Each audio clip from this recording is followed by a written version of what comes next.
Bueno, buenas tardes. Estamos en la conferencia número 11 de este tercer día del seminario.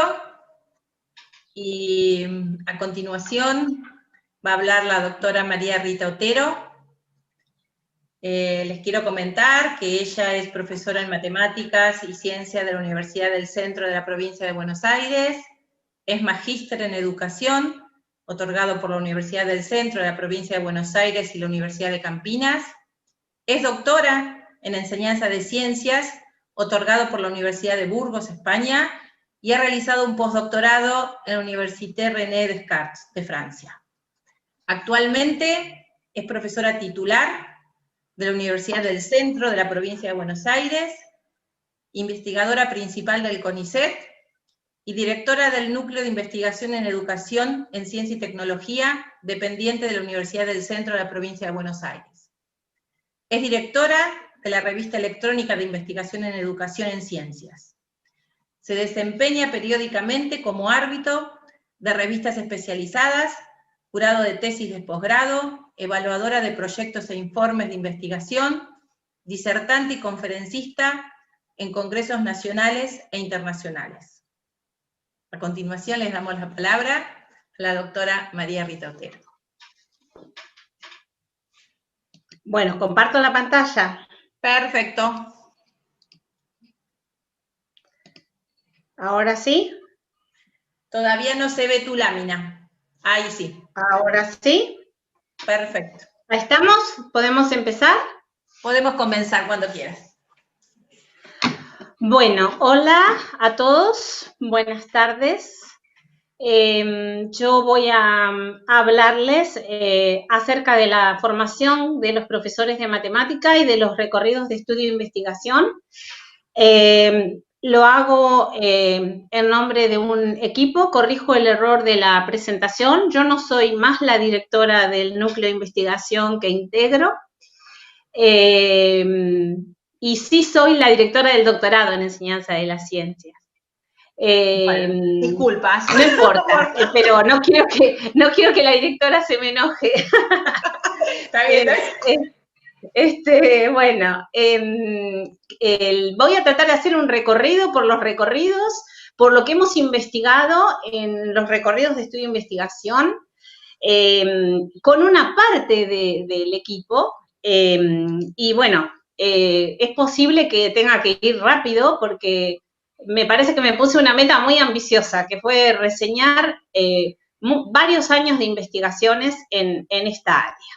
La primera cosa de lo que quiero hablarles es de lo que yo llamo la condición antropológica, que es algo esencial en la teoría antropológica de lo didáctico y que se establece por el hecho de que para la teoría antropológica de lo didáctico, toda actividad humana regularmente realizada se puede describir a partir de un modelo único, que se llama praxeología. La praxeología, como su nombre lo indica, es la asociación de dos bloques, un bloque que se llama práctico-técnico y un bloque que se llama tecnológico-teórico. Obviamente, en matemática y en cualquier ámbito, no solo en matemática, una praxeología consiste en realizar alguna tarea que es tipológica, y para realizarla hay que hay que tener alguna manera de realizarla, o sea, una técnica, y una técnica que puede ser explicada, una o muchas técnicas, más una o muchas tareas que pueden ser explicadas por un entorno tecnológico y, sí, con suerte, por una teoría. Lo más importante de esto y de la condición antropológica que supone la noción de praxeología es para mí el hecho de que las praxeologías son siempre el producto de una forma de hacer validada por una comunidad, validada por una institución social. No tiene sentido hablar de una praxeología a nivel individual. Y otra cosa muy importante es que esta condición praxeológica, que surge entonces del nivel de lo social, es también una condición pragmática, que va a ser algo que es muy importante que entendamos de entrada para entender la filosofía de la teoría antropológica de lo didáctico. Un segundo aspecto de la condición antropológica tiene que ver con algo que denominamos la escala de los niveles de codeterminación didáctica, y que significa que el ejercicio didáctico o el trabajo didáctico no ocurre solamente en la escuela, o mejor dicho, que lo que ocurre en la escuela depende, y lo que ocurre en un aula, en el nivel en el que dentro de esta escala social, de niveles sociales de codeterminación, que ustedes ven que van desde la humanidad hasta el tema que enseña un cierto profesor, nos tienen que hacer entender que la escuela es una institución que no puede ser concebida aisladamente de la sociedad a la que pertenece. Vamos a volver un poco más también sobre esto. Para la TAD hay dos grandes paradigmas en juego. Por supuesto, son paradigmas rivales, podríamos decir, ¿no? Un paradigma de enseñanza o didáctico que llamamos monumental o de visitar las obras, y que, como su nombre lo indica, considera al saber como si fuera un monumento. ¿Qué es lo que hace en un monumento uno? Bueno, uno visita el monumento, admira el monumento, no toca nada. También el saber es considerado como, en el paradigma monumental, como una especie de listado, de inventario, de títulos. Hay un aspecto muy importante, y es que el saber es considerado incuestionable o transparente, se suele decir. ¿Y qué quiere decir esto?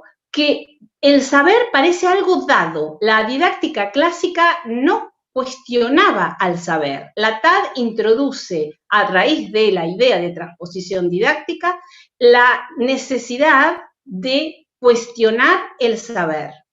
Como el saber no es cuestionado, también se presenta en el paradigma monumental de una manera segmentada, parcializada. Cuanta más segmentada y más parcializada parece que es mejor. En el caso de la matemática, entonces, encontramos que se estudian cosas en la escuela, en un sentido amplio de escuela. Cualquier lugar en donde se enseñe intencionalmente algo, podemos considerarlo como escuela. Con usos raros, ¿no? Y se utilizan un tándem que consiste en una presentación ostensiva, una definición, una explicación, una ejemplificación. Y yo diría que ni siquiera hay aplicación. Yo creo que hay una ejercitación, porque la aplicación por lo menos supone algún tipo de cuestionamiento del saber que uno aplica. Hay en general un olvido de las preguntas que le dan origen al saber. En la TAD utilizamos la palabra saber en lugar de la palabra conocimiento, al menos cuando hablamos en lenguas latinas, ¿no? No cuando hablamos en inglés. El saber es un producto social, el conocimiento es individual. Ignorar el origen social y cultural del saber es también una característica del paradigma monumental. Hay, por lo tanto, también una desvalorización de los aspectos pragmáticos del saber. Es decir, de que uno sabe para resolver alguna cosa que le es útil y necesaria. Y en correlato con esto, hay también una especie de desprecio por la utilidad formativa inherente del saber. Como dice Chevalar, hay una especie de horroris a la utilidad. Esto tiene que ver con un proceso largo y muy acentuado que uno puede encontrar en un análisis macrodidáctico, por ejemplo, del currículum escolar, de purificación epistemológica de las matemáticas. Es decir, que paulatinamente y a lo largo de bastante tiempo ha habido una desaparición en el currículum de esas matemáticas que denominamos mixtas y que son útiles. Mixtas porque tienen que ver con la economía, porque tienen que ver con la astronomía, porque tienen que ver con la biología, porque tienen que ver con la física o con otra disciplina. Entonces, en consecuencia, en el paradigma monumental, no hay mucha importancia a no se le da mucha importancia a la interdisciplinariedad, y por otro lado se enfatiza mucho el hecho de que uno no tiene mucho derecho a incursionar en una disciplina de la cual no es originario, ¿no? O sea, hay como una intención en escindir a las disciplinas unas de otras y hacer límites bien marcados. En general, en este tipo de paradigmas se producen dos tipos de sistemas didácticos. Un sistema didáctico en donde hay alguien que estudia, o un conjunto de gente que estudia, un conjunto de gente que enseña o que ayuda a estudiar, y el corazón del estudio es una obra terminada, finalizada, ya sea una obra o una obrita, o ya sea que el que enseña o el que ayuda al estudio es un único profesor. En contrapartida con esto, tenemos otra visión y un paradigma emergente y que no está para nada instalado, que trataría de sustituir al que está siendo dominante, que es el paradigma monumental. Aquí, aceptando la noción de transposición didáctica y la condición antropológica que esta noción instala, y la noción de aceptar entonces que el saber no es más, y la matemática particularmente, no es más que una obra en el sentido de producto del trabajo humano, una obra de la cultura humana, ni más ni menos importante. Aquí la noción de praxeología nos permite entender que, y la condición antropológica y la idea de transposición obligan a la didáctica profesional a romper, por un lado, con el saber sabio, a no considerar que el saber escolar es una copia débil del saber sabio o una mera declinación del saber sabio, pero también a tomar distancia del saber enseñado y del saber propuesto para enseñar, para precisamente poder realizar la actividad del didacta. Por eso decimos que existe una relatividad institucional del saber, lo cual implica que no hay una referencia privilegiada a partir de la cual podemos observar los hechos didácticos. Y el hecho de que no exista un sistema de referencia privilegiado para observar los hechos didácticos nos lleva a la necesidad de tener que construir un sistema de referencia entonces para hacer esa observación. Por otro lado, esto es mío, yo creo que en el paradigma monumental necesitamos asumir una pedagogía crítica, porque estamos en un paradigma de cuestionamiento y esta pedagogía crítica nos lleva a considerar que la escuela funciona lamentablemente como un artefacto ideológico del Estado, en el sentido altuseriano, y en donde se propaga una ideología que no hace más que reproducir las diferencias sociales en lugar de eliminarlas. Y esto también tiene que ser cuestionado en lo que yo llamo una pedagogía crítica. La escuela no puede ser entendida sobre sí misma, solo puede ser entendida a partir de la sociedad en la que se encuentra. El saber, entonces, como es un producto cultural, en el paradigma de investigación, tiene que tener una utilidad formativa inherente. ¿Qué significa inherente? Que la matemática vale la pena per se, vale la pena porque es parte de la solución a los problemas sociales y no del problema. La matemática no debe ser estudiada por Bella, ni debe ser estudiada porque nos hace más inteligentes, sino debe ser estudiada porque resuelve problemas esenciales para la vida de la gente. En este paradigma, los sistemas didácticos que esperamos que vivan o que esperamos construir o desarrollar, tienen la forma anterior, solo que aquí el corazón del estudio no es una obra terminada, sino es una pregunta. Eso nos lleva a el dispositivo o el artefacto que mejor permite, por ahora, a hacer vivir las características de este paradigma. Esos son los recorridos de estudio e investigación. Para habitar en este paradigma, hay que aceptar que el saber siempre es producto o viene de investigar una pregunta. La sociedad, la cultura genera el saber a partir de necesidades y de preguntas. Y hay 5 actitudes que en realidad son praxeologías, son formas de hacer, digamos, que son básicas para habitar en este paradigma según Chevalar. La primera es la actitud de problematización, ¿no? Si vamos a estar en un paradigma de cuestionamiento y de investigación, parece ser que esta actitud va a ser esencial. Una segunda actitud que llamamos herbartiana, que consiste en estar dispuesto a enfrentar cualquier pregunta, aunque esa pregunta nunca nos haya sido formulada antes, aunque no tengamos la menor idea de cuál puede ser la respuesta.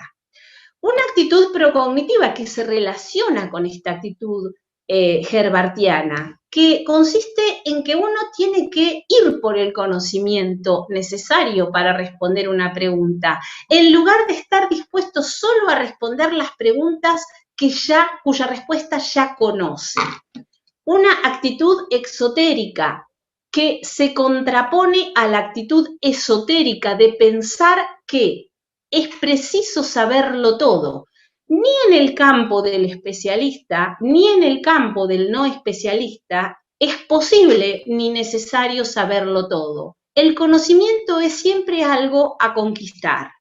Y una actitud de enciclopedista ordinario que consiste en saber que hay especialistas que saben mucho de un asunto muy particular o lo contrario, gente que sabe poco de muchos asuntos y que eso quizás no es ningún problema, al contrario, es un mérito, es una necesidad para vivir en el siglo XXI.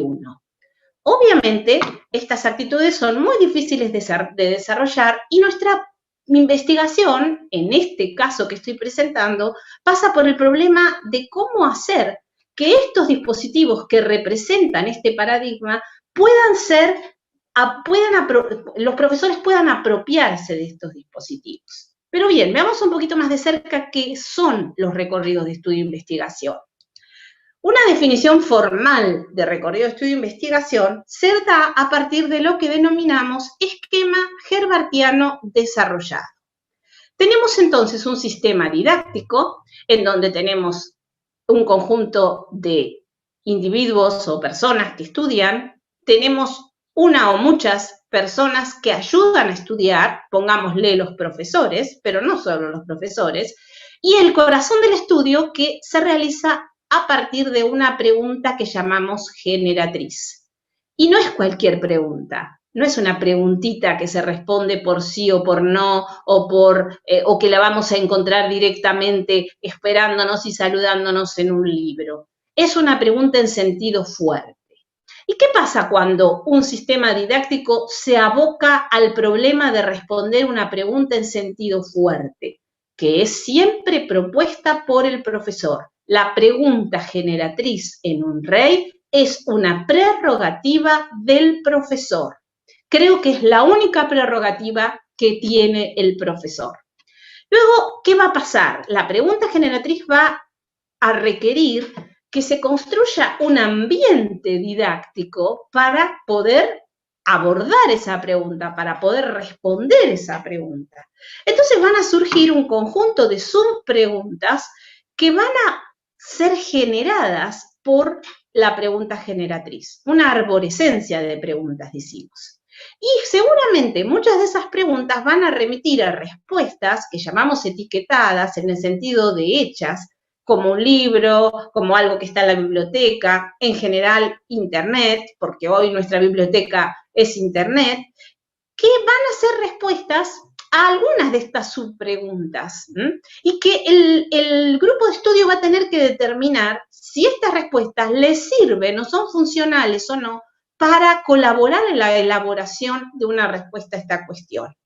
A su vez, estas respuestas etiquetadas, que son parciales en alguna medida, remiten al estudio de obras. Aquí en la TAD hablamos de obra en el sentido de que las obras matemáticas son productos materiales del trabajo humano. ¿Y qué se va a construir con todo eso? Una respuesta posible y validada por la comunidad de estudio. Para desarrollar un REI hacen falta, por ahora, pueden ser más, pero por ahora, algunas otras gestos didácticos o praxeologías que se llaman dialécticas o gestos del estudio.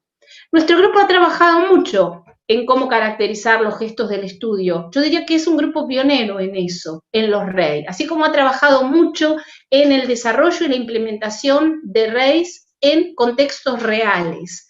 Pero no me voy a detener en eso ahora. Voy a presentarles nuestro primer intento de llevar los REI a la clase de matemática en la formación de profesores de matemática en la universidad, a partir del año 2014. Nosotros como equipo trabajamos en la TAD desde el año 2005, pero tratando de llevar los REI a la formación de profesores desde 2014, por lo menos la primera publicación. Bueno, aquí está el equipo que hizo esto.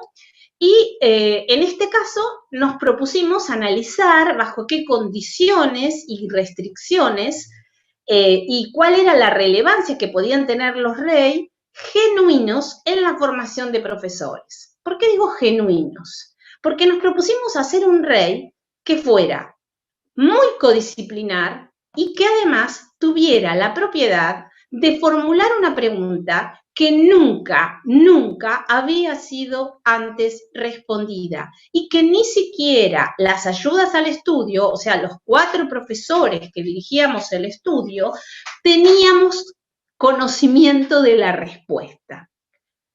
Queríamos ver un poco qué pasaba con los profesores en formación cuando vivían este REI que llamamos genuinamente codisciplinar.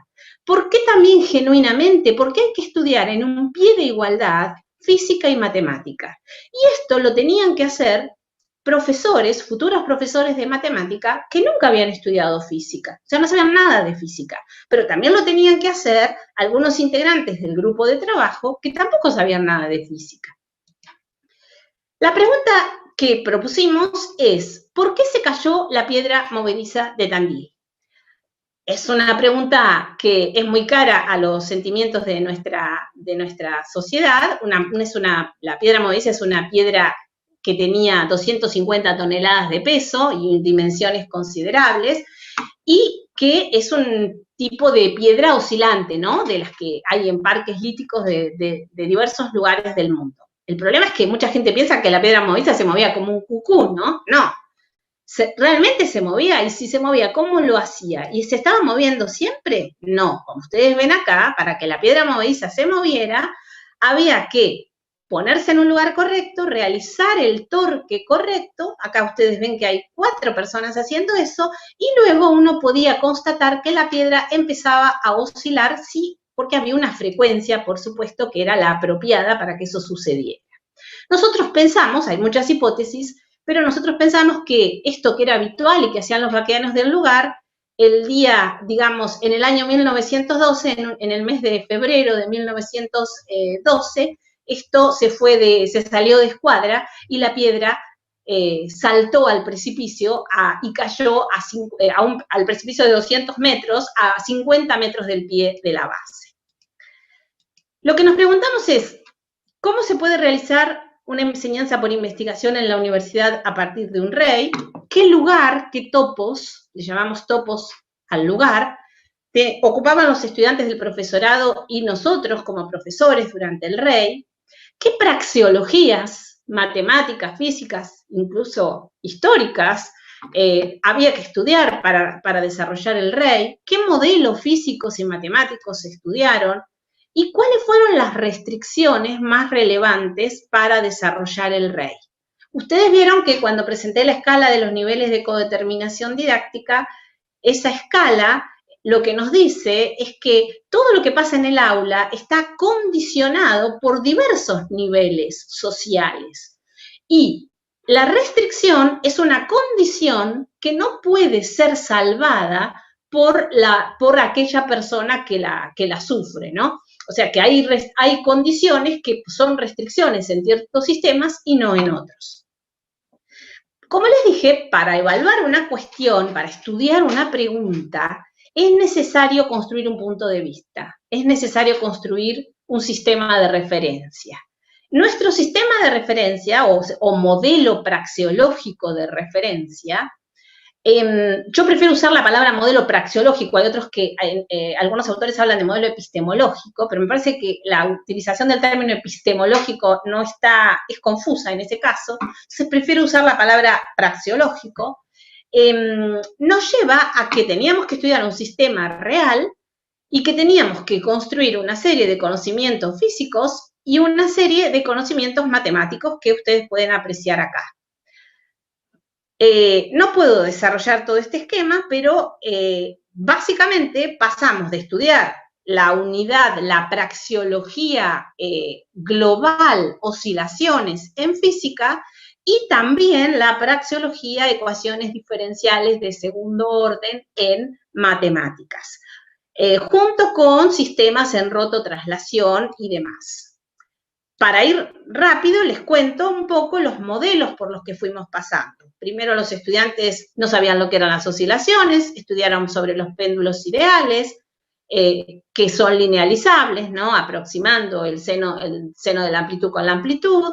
Estudiaron modelos de resortes, amortiguados, forzados. Estudiaron modelos de péndulos lineales, también amortiguados y forzados, pero la piedra movediza no era un objeto suspendido, era un objeto apoyado. Estudiaron el péndulo físico, vieron que eso tenía un momento de inercia, y bueno, en algún momento cayeron en la cuenta de que ninguno de esos modelos servía para modelar el sistema piedra movediza. Luego pasamos a un modelo geométrico que estaba publicado en crónicas de la época. Luego tuvimos que modelar la base de la piedra, porque como una especie de mecedora o de cono con la base curva apoyada sobre un plano. Y finalmente, por completitud, desarrollamos un modelo efectivo en el cual asumimos que era un sólido en rototraslación y supusimos que había un contratorque que producía el amortiguamiento y que nos permitió estimar si era posible que 4 o 5 personas la terminaran volteando con la frecuencia apropiada. Estoy contando esto súper rápido, pero hemos publicado mucho, así que me van a perdonar. Hemos hecho con esto 2 implementaciones de este mismo REI, y yo diría que con poco éxito, digamos, con relación a las expectativas. Trabajamos con 25 profesores en formación. Los REI duran aproximadamente 10 semanas. Cada semana tiene un horario de estudio de 7 horas. Introdujimos Q0, los estudiantes investigaron, desarrollamos esto en la biblioteca, tomamos registros de todos los audios y hacemos un análisis, también somos pioneros en esto, en el análisis de los recorridos de investigación a partir de lo que llamamos el esquema herbartiano. O sea, analizamos las preguntas que surgen, analizamos las respuestas etiquetadas que van surgiendo, analizamos las obras que se estudian y analizamos también la respuesta a la que se llega. Como conclusiones a esas preguntas que formulé al principio, y todo esto muy rápido, el rol de los estudiantes y de los profesores, el rol de los profesores en formación fue que ellos experimentaron un REI genuino, digamos, se enteraron de cómo era un REI genuino, porque ese es un gran problema. Estos profesores vienen estudiando la teoría antropológica hace 2 años, pero ellos dicen que ni se imaginan cómo puede llegar a ser un REI, y es lógico. ¿Por qué deberían imaginárselo? Si ellos viven en un mundo monumental, ¿no? Y los REI pertenecen a otro mundo, inconmensurable, podríamos decir, con el primero. La otra cuestión estuvo ligada a, bueno, ¿por qué tenemos que estudiar física si nosotros somos de matemática? Fue muy importante tener una pregunta muy abierta, un salto al vacío prácticamente, ¿no? Con respecto a qué praxeologías se estudiaron en ese REI, bueno, estudiamos la organización física de la dinámica de los sistemas oscilantes, estudiamos la resonancia mecánica, estudiamos la dinámica de los sólidos en rotación, construimos un modelo efectivo de rototraslación basado en la hipótesis de un sistema deformante y estudiamos la que para nosotros era la conjetura más plausible sobre la caída de la piedra movediza, que es que analizando el modelo, la piedra se cayó porque por resonancia mecánica. Y los sistemas, por supuesto, matemáticos, los modelos matemáticos ligados a todos esos sistemas físicos. Lo que observamos entonces es que los modelos, a medida que vamos pasando por distintos modelos, estos modelos se muestran claramente insuficientes, como comenté antes, y entonces tuvimos que construir uno donde la base de la piedra es curva y está apoyada sobre una superficie plana. Lo más importante, ¿cuáles fueron las restricciones en la universidad? Bueno, la principal restricción es la dificultad de los estudiantes de cuarto año del profesorado en matemática para comprender qué es un modelo físico y también qué es un modelo matemático. ¿Qué significa modelar en matemática y qué significa modelar en física? Y fundamentalmente el hecho de que esto era una actividad, algo totalmente nuevo para ellos, porque predomina en la universidad este proceso de purificación, o sea, de una matemática purificada, pura, que no tiene nada que ver con nada, que no se interpreta ante nada, una matemática sintáctica, podría decirles. Entonces, el problema más grave que nosotros consideramos que enfrentamos aquí fue que los modelos son ajenos a la vida de los estudiantes de profesorado. Pero en realidad no pensamos solamente eso. También pensamos, bueno, son profesores, no son profesores, van a ser profesores. Seguramente acá está pasando algo y es que ellos no tienen ninguna experiencia. Entonces nosotros, por eso obtuvimos resultados tan limitados, ¿no? Por eso, porque para que esos modelos se desarrollaran, etcétera, no fue, como ustedes se imaginarán, no fue algo espontáneo. Podríamos decir que fue algo bastante forzado, algo sobre algo en lo cual los directores del estudio tuvimos que forzar mucho las cosas, que trabajar mucho, más allá de lo deseable en la perspectiva de los reyes. Entonces, comenzamos a trabajar con los profesores en servicio. Y dijimos, bueno, no pensemos en un rey, pensemos en cómo se podría, o cómo los profesores en servicios, después de hacer un curso sobre la TAD de 4 meses, podrían empezar a analizar el estudio de una pregunta en el marco de la pedagogía, de la investigación y del cuestionamiento del mundo. Entonces, lo que queríamos era describir y comprender cuáles eran las posibilidades de los profesores en servicio para enseñar, para organizar una enseñanza basada en preguntas. Trabajamos con 31 profesores en servicio en un curso online y en realidad esto también obedecía al hecho de que siempre pasaba lo mismo. Nosotros hacemos el curso de la TAD es una teoría muy compleja para enseñarla, y cuando vamos a los REI, la gente dice, pero yo no tengo la menor idea de cómo puede hacerse para que funcione un REI. Y yo insisto, vivimos en un mundo en donde no hay cabida para los REI, en un paradigma didáctico en donde no hay cabida para los REI. La cuestión entonces es que no pretendíamos que los profesores desarrollen un REI, sino que organicen una enseñanza basada en el paradigma del cuestionamiento. Y nos preocupaba mucho el foco de la investigación, de esta investigación que les cuento ahora, es cómo los profesores gestionan el saber a enseñar y qué tipo de organización de la enseñanza ellos pueden proponer. Un asunto importante es que si nosotros tenemos 31 profesores y les pedimos diversas tareas y esto se hace en una plataforma y demás, tenemos muchísimo volumen de registros y de datos, y para eso utilizamos técnicas cualitativas basadas en el análisis en el modelo herbartiano, y también utilizamos técnicas de análisis multivariado. Para leer sobre esto, hay 2 papers publicados, los remito a ellos. No puedo ahora detenerme en eso. Como les decía, el último mes del curso se dedica a estudiar una pregunta fuerte, pero esta vez dijimos que no iba a ser tan fuerte como la de ¿por qué se cayó la piedra movediza de Tandil? La primera tarea que tenían que hacer los profesores, una vez que les dábamos la pregunta, era elaborar una posible respuesta individual por escrito. Luego tenían que discutir esa respuesta en grupos y producir una respuesta grupal. Y luego Eso le llamamos en modo estudio, ¿sí? O en primera persona. ¿Qué quiere decir? El profesor estudia la pregunta, pero no está pensando cómo va a enseñar con la pregunta, o por lo menos no le pedimos que lo haga. En la segunda fase, tienen que proponer una posible organización de la enseñanza adaptada a una institución determinada y presentar esa posible organización por escrito, con la pregunta, con una parte de la pregunta.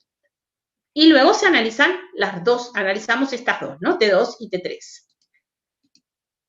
Lo que queremos saber es qué preguntas los grupos de profesores se formularon a partir de la cuestión generatriz, que todavía no se las dije, no se impacienten, y cómo incidieron en la organización del estudio, cómo los profesores gestionan el conocimiento cuando ellos tienen que resolver tareas en el papel, en el rol de estudiante o en el rol de profesor, cómo organizaron la enseñanza y el medio didáctico y cuáles son las dificultades que tienen para organizar la enseñanza, al menos con algunos gestos del paradigma del cuestionamiento. Estos son los dos papers, uno está en ReadyMath, en español, así que los pueden leer de allí si tienen interés. La pregunta es la siguiente: ¿cómo funciona una antena parabólica? Y acá otra vez les presento nuestro punto de vista, que es provisorio y que es relativo, nuestro modelo praxeológico de referencia para afrontar esta pregunta en este curso. Esto nos lleva a preguntarnos cómo funcionan y para qué sirven las antenas. ¿Para qué se usan las antenas? Y aquí, entonces, nos tenemos que encontrar con una organización grande de física que nos habla de la luz, de las ondas, ¿no? Y de la luz como fenómeno electromagnético, no del visible solamente, y entonces de los fenómenos ligados a la luz y de cuál sería el modelo más apropiado para lidiar con esto, ¿no? Podríamos complicarnos mucho desde el modelo de la óptica física y podríamos simplificar las cosas con una marcha de rayos y quedarnos con el modelo de la óptica geométrica. Por otro lado, si nos preguntamos ¿y por qué se eligen cosas que tengan forma de paraboloide y no otras superficies cuadráticas? Nos vamos a tener que adentrar en una organización matemática global como la de las cuádricas, pero vamos a ir más abajo y decimos, perdonen, esto es porque estaba en inglés y lo traduje rápido, los paraboloides. Después vamos a preguntarnos, bueno, pero tenemos que estudiar los paraboloides o con las trazas de los paraboloides nos arreglamos. Bueno, quizás si nos arreglamos con las trazas de los paraboloides en un nivel bastante más básico, podemos complicarnos todo lo que queramos, pero también podemos simplificar. Vamos a tener que estudiar las secciones cónicas, ¿no? Las cónicas, las parábolas, las elipses, las hipérbolas. Ahí surge otra pregunta. ¿Cómo se produce la reflexión de la luz en superficies que tengan secciones parabólicas, elípticas, hiperbólicas, circulares? ¿Cómo se determinan entonces las tangentes y las normales a una parábola, una elipse, a una circunferencia, a una hipérbola? ¿Por qué? Porque obviamente, ¿qué vamos a usar? Vamos a usar la organización física de la reflexión de la luz. Y vamos a usar la ley de Snell-Descartes, ¿no? Y para eso vamos a tener que entonces que nuestro problema va a pasar por la determinación de la tangente y la normal a una cónica. Y esa va a ser nuestra respuesta provisoria. Bueno, como ustedes ven, eso nos puede llevar a estudiar espejos de esta forma, espejos cilíndricos, ¿no? A estudiar el edificio de Londres que se llama El Teléfono, a estudiar centrales solares, a estudiar cocinas solares, a preguntarnos por qué los faros de los autos tienen esa forma, a estudiar un fenómeno súper interesante, pero que como ven no ingresamos en él acá, que se llama el fenómeno de la anamorfosis, o estudiar por qué por ejemplo, en los subterráneos las bóvedas tienen forma elíptica, ¿no? ¿Cuál es la razón? O centrarnos sobre las antenas, que fue lo que hicimos más en este estudio con los 31 profesores. Solo a vuelo de pájaros les muestro un análisis de lo que ocurrió con profesores en la posición de estudio, yo estudio la cuestión, no humor, y luego con profesores que deciden o que tienen que pensar cómo enseñar la cuestión. Lo que ustedes observan, por ejemplo, acá, es que entre el pasaje de la posición 1 a la posición 2, fíjense que, por ejemplo, acá nomás desaparecieron, cuando los profesores tuvieron que pensar en enseñar con esto, desaparecieron 6 preguntas acá, o sea, quedaron 1, 2, 3 preguntas de las 12 preguntas iniciales. Y finalmente lo que ocurre es que los profesores terminan enseñando, ¿qué les parece? Parábolas. ¿Qué es lo que podemos decir? También abuelo de pájaro, y me tienen que disculpar, que la mayoría de los profesores tienen grandes dificultades diseñando lecciones hipotéticas basadas en los gestos del paradigma de la investigación y del cuestionamiento, que evitan perder el control del medio didáctico, necesitan controlar el medio didáctico y se sienten los únicos responsables de su construcción, que planean lecciones tradicionales y que limitan el saber enseñar a las parábolas y más específicamente al marco funcional, que obviamente producen encuentros monumentales con el saber, que el paradigma del cuestionamiento requiere de un medio abierto y de encuentros no monumentales con el saber, y que aparece un hecho muy interesante para mi modo de ver, y es que cuando yo sea profesor, obviamente puedo desplegar una investigación y desarrollo un conjunto de praxeologías didácticas muy diferentes que cuando estoy en la posición de enseñar. Otra cosa interesante tiene que ver con la codisciplinariedad. Cuando los profesores, depende del primer encuentro que ellos producen con el saber, ¿estudian primero física o estudian primero matemática? Los que estudian primero física ganan incrementan el cuestionamiento y la indagación, a diferencia de los que dicen, este es un problema de cuádricas. Entonces, la primera pregunta del grupo es, ¿qué es una cuádrica? Y luego vamos a encontrar cómo, digamos, generamos preguntas para que las preguntas tengan que ver con esa organización matemática. Otro trabajo en el que, también con profesores en servicio, porque obviamente, como les decía, no sentíamos que nos había ido demasiado bien con el rey de las antenas parabólicas, lo hicimos con un problema muy tradicional, que es el famoso problema de la caja, que pide construir cajas con hojas de cualquier tamaño o poniendo alguna condición. Por ejemplo, la condición sería que las hojas respetaran el tamaño de las hojas A0, A1, etc. También paso rápido por aquí. Aquí el problema, este es nuestro modelo de referencia, el problema nos podría llevar a estudiar funciones en 2 variables y las tenemos que analizar, ¿no? ¿Qué es lo que pasa si en 2 variables y vamos a enseñar en la secundaria? Bueno, entonces reduzcamos las variables, pero depende cuál variable reduzcamos. Si por ejemplo, fijamos la variable por donde doblamos la caja, o mejor dicho, por donde no doblamos la caja, nos va a conducir a que todas las relaciones que tenemos acá van a ser funciones afín, poco interesante. Si la hoja es cuadrada, vamos a tener para estudiar todas funciones cuadráticas. Entonces, mejor es que que fijemos la variable por donde no hicimos los dobleces, por ejemplo, y eso podría conducirnos a estudiar funciones polinómicas. En un tris más de desarrollo, si decimos que las cajas tienen que tener un volumen fijo, una superficie de la base fija, bueno, podríamos terminar transformando las variables en parámetros y estudiando, por ejemplo, la organización de las funciones racionales. Lo que les quiero mostrar acá rápidamente es que nosotros en esta investigación pensamos que era un problema nuestro que los profesores no pudieran ingresar, aunque sea en algún gesto de la pedagogía del cuestionamiento, y que era que interactuábamos poco con ellos. Entonces decidimos plantearles más tareas y más interacción. Acá tenemos 39 profesores interactuando con nosotros. Una fase es de cómo resuelven el problema, otra fase es cómo enseñan con el problema. Bueno, no puedo detenerme mucho, y todo esto es muy beta porque estamos recién procesando los datos. 39 por 8 tareas, ¿ustedes se imaginan la cantidad de protocolos que tenemos?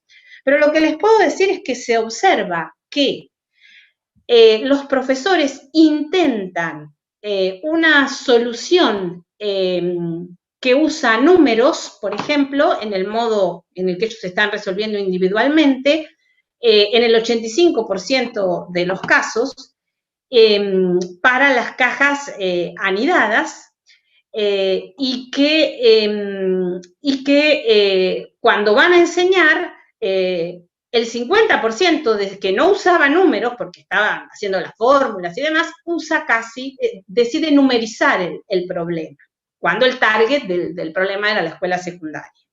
Con respecto a la solución algebraica, bueno, la mayoría de ellos escriben fórmulas en cualquiera de las evoluciones de la tarea, pero cuando ellos tienen que pasar a enseñar, fíjense que ellos escriben fórmulas, pero después no hacen ningún tipo de vinculación de las fórmulas con relaciones funcionales.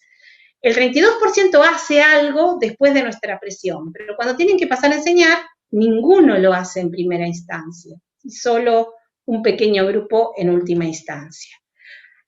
Con relación a la cuestión de las sucesiones no aparecen prácticamente en las soluciones de los profesores, y por supuesto, menos aún aparecen en las soluciones para enseñar, ¿no?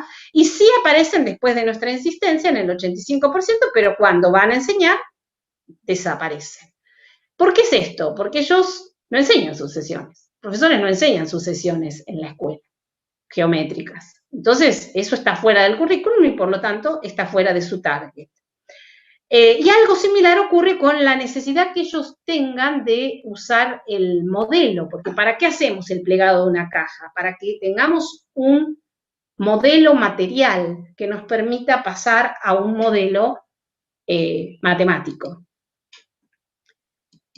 Ahora, visto esto que es, como les diría, un poco más de frustración en nuestro intento de introducir la pedagogía de Rey en la formación de profesores, pensamos que posiblemente estábamos con profesores que no sabían suficiente matemática o que no tenían la experiencia que necesitábamos. Entonces, por suerte, nosotros conocimos el problema de la antena, que les hablé antes, gracias a un trabajo en colaboración de la doctora Verónica Parra y luego también participé yo, con el equipo del EXPE de Bretaña Occidental en la Universidad en Rennes. Entonces ahí nos vinculamos con el abordaje instrumental, en donde tenemos que, la idea es básicamente la siguiente: el profesor es un sujeto que se va a vincular con un artefacto. Esto podría ser, en la didáctica profesional, podría ser un plomero, un bombero, lo que fuera, pero en este caso es un profesor. Y va a producir una asimilación del artefacto, o sea, va a asimilar el artefacto con sus esquemas y luego lo va a adaptar. ¿Por qué? Porque va a desarrollar un conjunto de esquemas de uso porque va a necesitar hacer algo. En el caso de los profesores va a necesitar enseñar. Entonces, nuestro interés acá es decir, bueno, ¿cómo se apropia el profesor del artefacto Rey, recorrido de estudio e investigación? ¿Y cómo lo transforma? Entonces, ¿cómo pasa de que el artefacto se convierta para él en una herramienta o en un instrumento? Esto está basado en la teoría de los campos conceptuales de Vergniaud y de las ideas de Pierre Rabardel, como dije antes, y luego hay una adaptación de Guédé y Truche a la didáctica de la matemática para decir, bueno, los artefactos podrían ser los recursos, los libros, los REIs, por ejemplo, y cómo se transforman en documentos. Lo que nos interesó entonces hacer fue estudiar un caso que es una profesora francesa.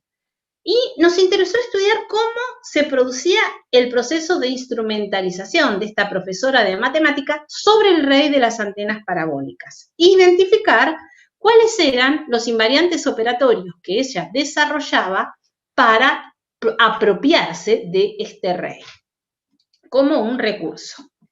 La profesora conocía el Rey, porque el Rey fue desarrollado en un IREM, en el IREM de Poitiers, y además hay un libro y hay una serie de instrucciones que están hechos para ayudar a los profesores a desarrollar ese Rey.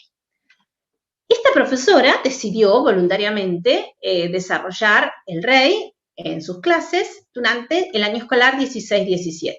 Es una profesora que tiene 35 años de experiencia en el liceo. Es una profesora que además los sábados se reúne con gente del IREM, de la Universidad de Rennes, Es una profesora que participa del diseño, porque es obligatorio, ¿no? Participar del diseño de la planificación de todo el liceo, y que establece los tiempos para cada unidad, y además va a haber una instancia que se llama devoir común, y en ese caso todos los estudiantes son evaluados con esa evaluación común, y el profesor de cada curso corrige las evaluaciones de otros, no las de los cursos de él. Esta profesora, por supuesto, conoce muy bien el REI que decidió implementar y tiene todo el material que provee el IDEM de Poitiers para el desarrollo de estos REI. Una cosa importante de esta investigación, para mí muy importante, es que contábamos con todo lo que es la brochure o el libro de donde están los REI, y que decidimos hacer 2 entrevistas, una antes y una al final de que la profesora desarrollaba el REI. Esas entrevistas nos permitieron identificar los invariantes operatorios y luego se registró en video y se observaron todas las clases de implementación del REI, porque con eso se triangulaba la información y se trataba de saber qué acciones sobre los invariantes constataban la verdad o la veracidad o la probabilidad de que fueran verdaderos los invariantes operatorios inferidos. Encontramos 4 grandes tipos de invariantes operatorios. Invariantes operatorios que tenían que ver con las ayudas al estudio, o sea, con cómo enseñar, con el conocimiento matemático del programa, este es un aspecto muy importante, con el problema de la cronogénesis, o sea, el problema del tiempo, y con el problema del papel del profesor. Por ejemplo, esta profesora en las entrevistas tiene estos invariantes operatorios. El profesor tiene que guiar el trabajo de los alumnos, el profesor tiene que implicar y motivar a los alumnos con un contexto, con un software, con un REI. El profesor tiene que gestionar muy bien los recursos para ayudar a los alumnos, el profesor tiene que tratar todos los temas del programa de matemáticas, el profesor tiene que controlar el tiempo y el profesor tiene que controlar todo el desarrollo de estudio. Y nosotros nos fijamos qué es lo que hizo la profesora a lo largo del desarrollo del REI. ¿Y qué es lo que observamos? Observamos que la profesora hizo grandes cambios en nuestro artefacto REI, como parte de ese proceso de instrumentalización o de apropiación. En primer lugar, cambió las investigaciones. El REI empezaba con una investigación de la pregunta generatriz. La profesora decidió que por razones de tiempo los alumnos hicieran esa investigación en la casa, separados en 2 grupos, y se la mandaran por mail. Nunca recuperó las investigaciones que habían hecho los alumnos sobre la pregunta cómo funciona una antena parabólica.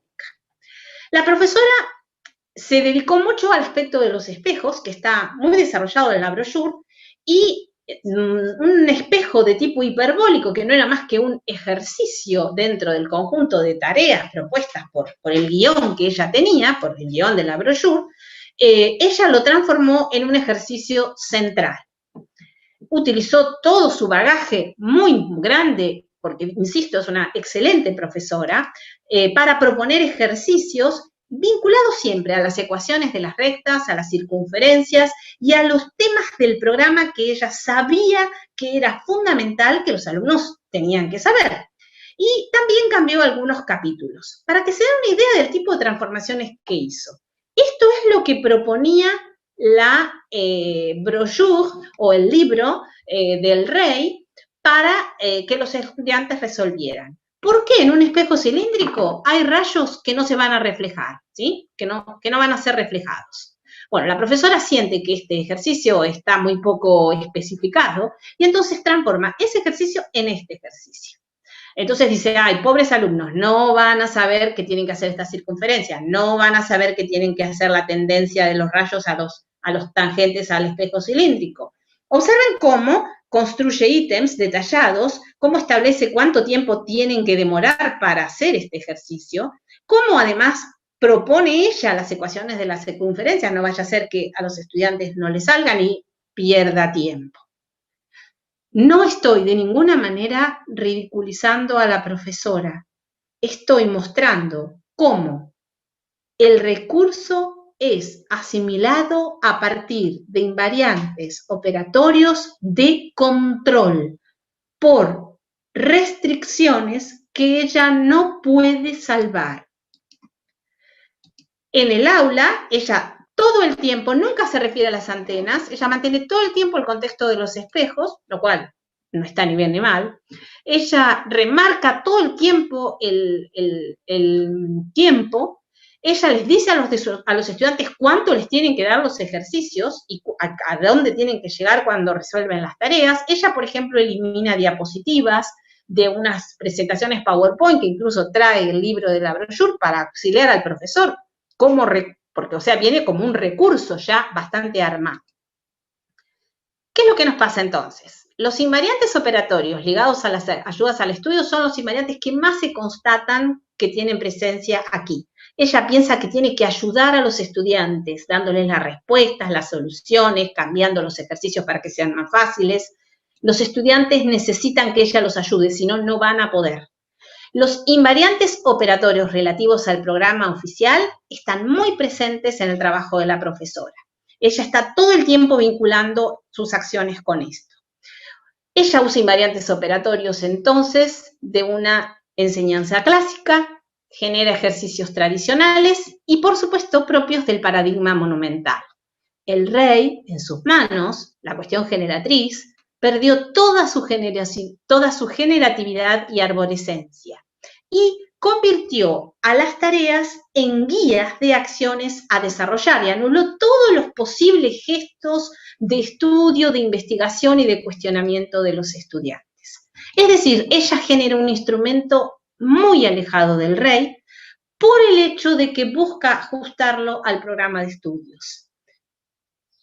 ¿Y qué es lo que pasa? Los reyes no pueden adaptarse a los programas. Los profesores, cuando tienen un rey en la mano o un recurso, si están en la posición de enseñar, inmediatamente hacen bip, bip, bip, y van directo a una línea del programa y disparan un conjunto de invariantes que les hacen anular este componente de investigación y de cuestionamiento que buscamos. Es al revés. Los programas deben a la inversa formularse en función de los reyes. Pero también es interesante que pensemos que los invariantes operatorios no son absolutos.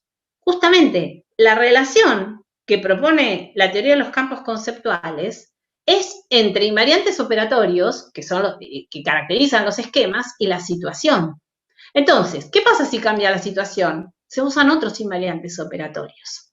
Que aquí la institución, el fantasma del deber común, se combinan para que la profesora, con una excelente formación matemática, asimile el recurso a un esquema de enseñanza clásica y de gran control. Pero posiblemente, ojalá, si no, no sé qué estamos haciendo, en otra situación, ella podría quizás actuar de otra forma. Finalmente, nosotros seguimos buscando, vamos reduciendo nuestras pretensiones, ya no queremos pensar en una cuestión generatriz. Pensamos con el mismo marco teórico del abordaje de la aproximación instrumental, ¿qué podemos hacer con los recursos? Con recursos más próximos al mundo de los profesores, como los programas que salen, los problemas que están en los libros, que están en el currículum. Y decimos, bueno, ¿qué invariantes operatorios de los profesores podríamos identificar en la resolución de las tareas que proponemos durante el curso que damos, que son previas a los REI, son como una especie de ablandamiento? ¿Cuánto podemos problematizar una tarea escolar? ¿Qué características tendrían los documentos que generan estos profesores? Acá otra vez, tenemos 39 profesores de matemática en servicio, resolviendo por ahora estos 3 problemas escolares. Uno de los clásicos, de si tenemos tantas cabezas y animales bípedos y cuadrúpedos y contamos las patas y las cabezas, bueno, ¿cuántos hay? ¿Cuántas cabezas hay? Un problema de olimpiada matemática, de la herencia, y un problema más ligado al ERL y álgebra. Pedimos resolver el problema, pedimos modificar la entrega anterior a partir de los comentarios escritos de los profesores del curso y pedimos reformular otra vez esa entrega y nos dedicamos a analizar estamos en fase de análisis. Pero lo que vemos es que cada problema, que son problemas clásicamente escolares, ya no estamos en preguntas generatrices y con los REIs, es vinculado con una única unidad del programa. Los profesores, cuando leen, o sea, aquí lo que estamos tratando de mostrar es que cuanto más próximos estamos al ámbito del programa, mayor es la anulación del componente de cuestionamiento e investigación, porque es mayor el matching que hace el profesor con los invariantes operatorios clásicos. Ellos tratan de mostrar que hay una forma canónica, ¿sí? Pero no porque no piensen que solo se puede resolver de una forma, sino que hay una forma que es la mejor, que es canónica. Intentan resolver estos problemas, bueno, con una práctica traductiva.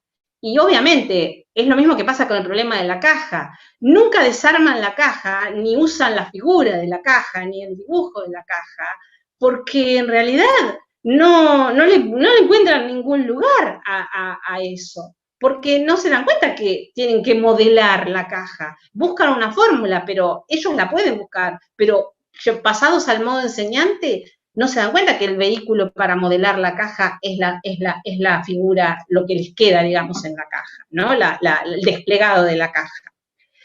Y que no es simplemente un problema de formulación, es un problema de modelación. Cuando los profesores son confrontados y uno dice, bueno, pero con este problema, ¿qué podríamos enseñar? ¿Qué conocimiento está por detrás? Ellos deciden resolver las cosas de varias formas posibles. Nosotros no tenemos nada en contra de que las cosas se resuelvan de varias formas posibles, pero lo que importa es que la praxeología que está en juego, la técnica que está en juego, debe ser cuestionada. No importa tanto que haya muchas técnicas, a menos que cuestionemos las técnicas, porque una es mejor que otra. Pero hay una mitología de que hay que resolver de muchas maneras y que eso es bueno y fructuoso. Cuando realizan una formulación general del problema, no distinguen ni entre variables ni entre parámetros, siempre ponen números y los números son sagrados. Y entonces lo que vemos es que ante una hipotética situación de enseñanza, si bien ellos logran, mientras están pensando sobre el problema, abrirse, logran una generalización, buscan la estructura del problema, se dan cuenta que podrían intercambiar variables y parámetros, etcétera, pero cuando se colocan en modo enseñanza, todo eso se pierde.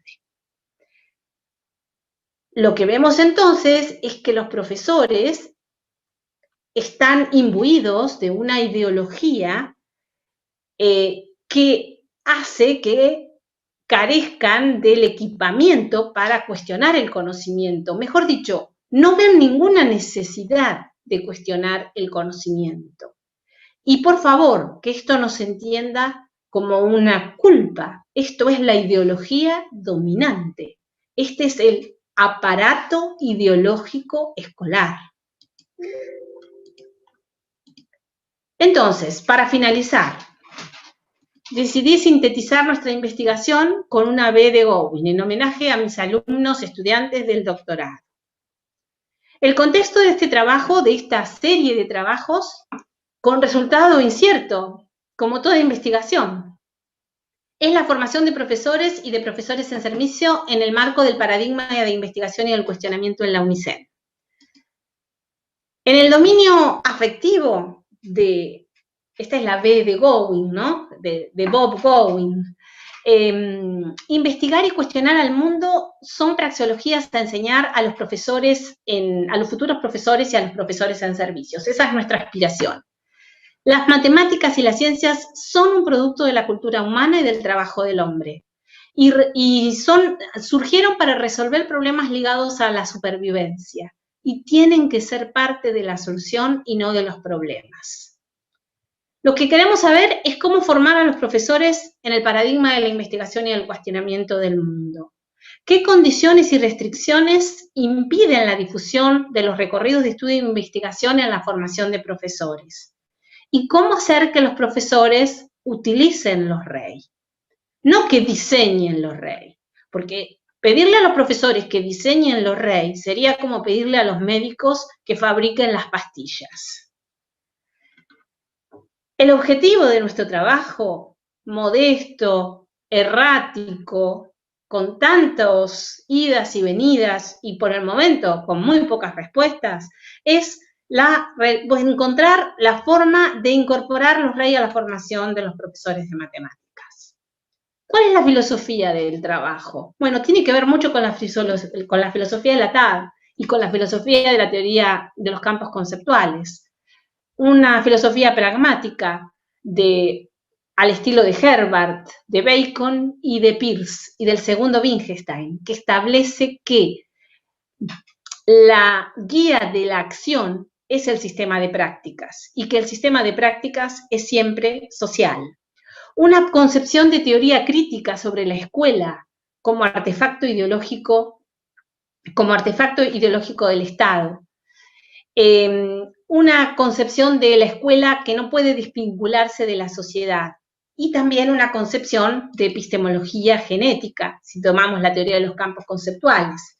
En nuestro trabajo estamos usando la teoría de la transposición didáctica, la teoría antropológica de lo didáctico, la teoría de los campos conceptuales de Gerard Vergniaud, la aproximación instrumental de Pierre Rabardel y la aproximación documental en didáctica de Guedet y Truche.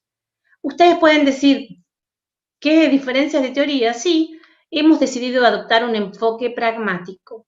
Cuando tenemos un problema, usamos la herramienta que nos sirve y no nos emperramos en usar una sola. No podemos utilizar, para analizar el nivel personal, utilizar la noción de praxeología, porque ya lo dije, las praxeologías y los sistemas de prácticas son sociales, no son individuales.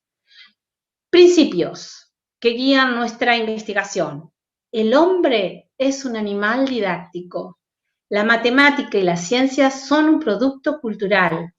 Toda actividad humana es praxeológica. La educación, la pedagogía, incluye siempre praxeologías y eso hace que sea inseparable de la didáctica y de la enseñanza. El saber es siempre relativo a una institución y la relación es entre los esquemas y la situación. Si cambia la situación, cambian los invariantes operatorios y cambian los esquemas. Esto nos da un poco de esperanza. Conceptos, bueno, transposición didáctica, praxeología, escala de codeterminación, recorridos, dialécticas, monumentalización, paradigma de investigación y cuestionamiento del mundo, actitudes, modelo praxeológico de referencia, utilidad formativa inherente y trascendente, esquemas, invariantes operatorios, artefactos, instrumentación, instrumentalización, documentos. Registros y datos de nuestro trabajo hasta ahora, bueno, clases, entrevistas, tareas escritas, análisis cualitativo y análisis multivariado de 109 profesores en servicio y 25 profesores en formación. Nuestras afirmaciones de conocimiento son modestas. El modelo herbartiano, las actitudes y las dialécticas definen el tipo de actividad praxeológica en un REI. La modelización es ajena a la formación de profesores y a los profesores en servicio. La investigación y el cuestionamiento viven si el REI se desarrolla en primera persona y parece que se mueren al pensar en la enseñanza. Cuanto mayor es la proximidad de las cuestiones, de las tareas con el programa, más retrocognitiva y controlada se vuelve la enseñanza en el modo de este profesor cuando tiene que pensar en esa posición de enseñar. Los profesores no están equipados para cuestionar el saber en sentido fuerte y abandonar el control de M. Y esto no es su culpa, esto es la ideología del paradigma monumental dominante. Los REI no pueden adaptarse al programa, es a la inversa. Y con relación a las afirmaciones de valor sobre el conocimiento que hemos encontrado, al valor que le damos al conocimiento, consideramos que la noción de praxeología revoluciona la didáctica científica y también la enseñanza. sobre todo porque nos da una concepción pragmática, útil al servicio de la profesión docente. ¿Cómo desarrollar una profesión sin una concepción pragmática? Los REI son un dispositivo adecuado para la enseñanza en la pedagogía y en el paradigma de la investigación y el cuestionamiento del mundo. El cuestionamiento del saber es indisociable de cualquier actividad didáctica. La formación de profesores no puede prescindir de la praxeología de la modelización, pero de la modelización bien entendida. Creo que la comunidad de didactas tiene que reflexionar sobre lo que entiende por modelización. De la modelización que supone que tenemos dos sistemas intercambiables. Uno es el modelado y otro es el modelo. La interpretación que hacen los modelos puede ser absoluta, en el sentido de que el modelo, un sistema sintáctico se interpreta, por ejemplo, en la biología, en la física, en la química, o puede ser relativa. Un sistema sintáctico o un sistema intramatemático se interpreta en términos de otro sistema intramatemático, pero siempre en la modelización se generan conocimientos que antes no se tenían. Sin eso no hay modelización. La formación de profesores debe alejarse de la concepción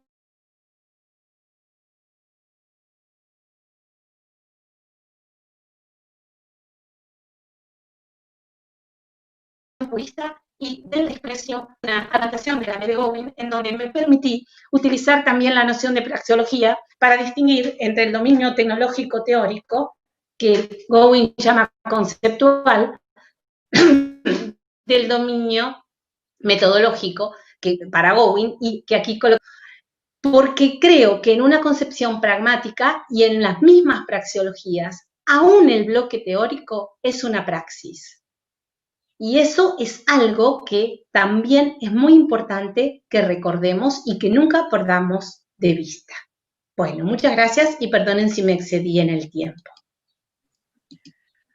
Muchísimas gracias, María Rita. La verdad que sumamente interesante todo lo que nos ha contado en esta charla.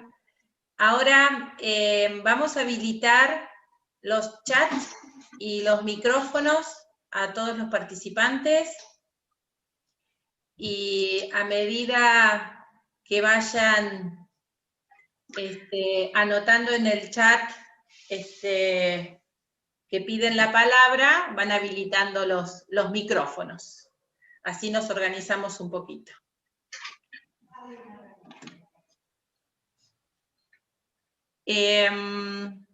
María del Valle tiene una pregunta. ¿Podés habilitar el micrófono? Sí, lo tengo habilitado. Buenas tardes. Buenas tardes. Hola. Sí, a ver, realmente estoy fascinada con lo que he escuchado. Soy de la provincia de San Juan, ¿sí? Primero, ¿no? Para comentarlo. Pero quería consultar, a ver si entendí, porque vuelvo a decir, estoy fascinada y coincido, pero quizás, a ver, yo me voy a las actividades, a ver si yo lo he entendido, entonces transmito la consulta a la profe. Las actividades de aprendizaje, porque yo estoy en secundaria, deben estar redactadas o vinculadas a auténticos problemas, digamos, donde no haya una única respuesta. Eso es lo que estamos viendo acá, y que permita que los alumnos experimenten, que sean autónomos en ese tipo de actividades, que puedan argumentar, que puedan comunicar. ¿Es esto? Esa es la consulta. Para mí no. Al menos mi problema es cómo logro que un profesor trabaje en los gestos del paradigma de la investigación y del cuestionamiento del mundo. Ese, para mí y para el enfoque de la teoría antropológica de lo didáctico, es algo que depende del saber. No depende de si los alumnos son autónomos, de si los alumnos son inteligentes, de si los alumnos, si les pongo colorcitos, si les gustan más los videos que las charlas. El problema es el saber. Ahí está la respuesta. Entonces, tampoco es un problema de actividades, es un problema más complejo. Y, repito, no es un problema del profesor de a pie, es una deuda de la didáctica y de los didactas con los profesores. No podemos poner a los médicos a fabricar las pastillas. ¿Sí? Entonces, necesitamos la generación de un conjunto mínimo de dispositivos a los que llamamos artefactos, sostenidos teóricamente. Por eso, perdón y gracias por dejarme decirlo, María del Valle, los esfuerzos individuales que puedan hacer los profesores en un aula no van a cambiar nada, a menos que podamos tener con dispositivos probados que nos permitan funcionar como herramientas, ¿sí? Como el rey del IREM, etc. Y que a su vez tengamos profesores en condiciones de desarrollarlos, en condiciones materiales, porque también nos damos cuenta que si la sociedad, si en el nivel de la escala de codeterminación tenemos una sociedad que anula los cuestionamientos, tenemos una escuela que reproduce las diferencias sociales en lugar de tratar de limarlas, de evitarlas, y que no se cuestiona sobre eso, evidentemente es difícil vivir en un paradigma del cuestionamiento cuando es más cómodo no cuestionar. Entonces, bueno, yo no tengo respuesta para eso, pero no es un problema de actividades aisladas, ni es un problema que vayas a poder solucionar vos solita en tu aula, no. Lamentablemente no, pero además esto, insisto, yo soy una investigadora, yo no tengo respuestas para lo que alguien tiene que hacer pasado mañana en el aula de matemática. Y diría que esto está en el nivel de la investigación básica. Nosotros no estamos en condiciones de exportar los REI al aula. No estamos en condiciones. Sería poco serio alentar a la gente a hacer eso. Bien. Yo considero que yo hago investigación básica. Perfecto. Muchísimas gracias. No, a ti. Bueno, ahora le damos la palabra a Federico Olivera, que también quiere hacerte una pregunta. Hola, buenas tardes. No sé si se escucha ahí. Hola, Federiquito. Hola, Rita, ¿cómo estás? Un gusto escucharte, un gusto escucharte. Igualmente. En realidad, un comentario y una pregunta, digamos. El comentario iba enfocado a esto que por ahí que veo algunas preguntas de la gente en el chat y algunas cuestiones que seguramente se les debe estar cruzando por la cabeza, es cómo se lleva si es posible llevar un REI a una institución, digamos, y esto bien que vos explicaste, romper con esta pedagogía dominante. Bueno, yo como dato de color puedo aportar que en la Universidad del Comahue hace 5 años que tenemos una materia en la formación de profesorado donde desarrollamos un REI de carácter puro, interdisciplinario, digamos, codisciplinar, siempre con algunos otros colaboradores, que este año fue un médico y un biólogo, bueno. Y lo interesante es que no solamente se puede hacer, lleva mucho trabajo y mucho cambio de cabeza, digamos, a nivel institucional, sino que los efectos no solamente se ven en los alumnos, sino que los empezamos a ver en los propios colegas, que ya ahora empiezan a preguntar y empiezan a interesarse sobre esta forma de trabajo, sobre esta forma de abordaje del conocimiento y de las preguntas y el cuestionamiento. Y hablo de los propios matemáticos, ¿sí? De la licenciatura en matemática, que están como diciendo, che, pero bueno, ¿cómo podemos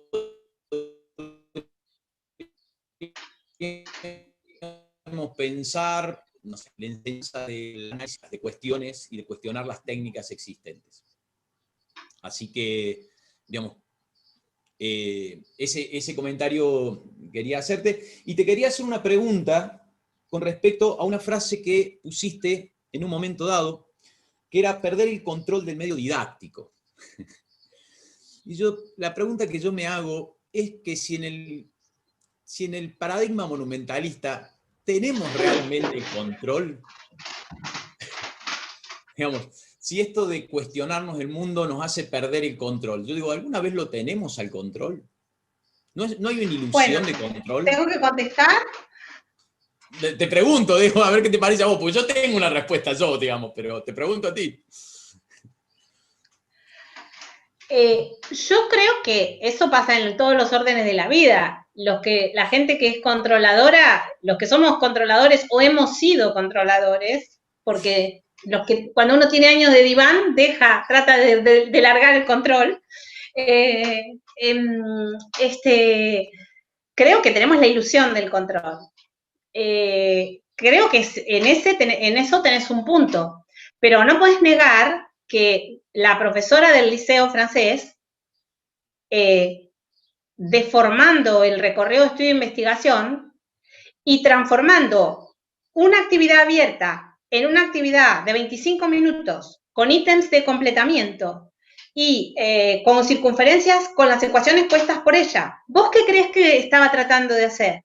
¿Sí? Entonces es ella, y ella cuando trabaja, y es una excelente profesora, porque no se puede decir otra cosa de ella, y es una profesora absolutamente funcional al problema del liceo, que es que esos estudiantes van a tener que tener una determinada puntuación para luego poder puntuar para ingresar a una determinada universidad, ¿no es cierto? Es totalmente funcional lo que ella hace, por eso ella va por las circunferencias, por las rectas, porque ella sabe perfectamente que a los chicos les van a preguntar eso, y entonces yo creo que ella está controlando, ¿sí?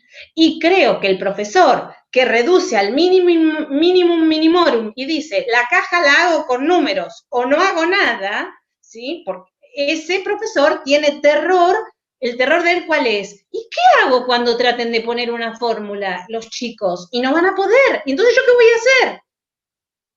Entonces, ahí es donde decimos el terror a perder el control. Y yo debo decir que he visto en el tiempo que llevamos haciendo RAID desde el año 2005, que en el equipo nuestro, los más viejos, yo misma, que he sido 33 años en mi vida profesora de matemática, del estilo, creo, capaz que no era tan buena, pero del estilo de la profe del liceo, durante muchos años, hasta que me convertí al piagetianismo, ¿no? Era una profesora totalmente controladora, y cuando tuve que hacer un RAID, me temblaban las piernas, Federico, cuando estaba en el aula.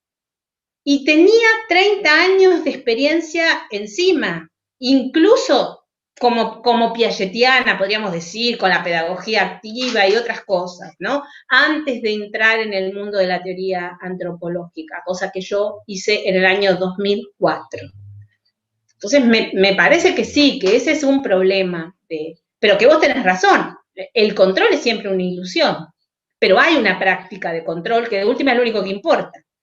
En un contexto pragmático, hay una práctica de control. Y perderlo da mucho miedo.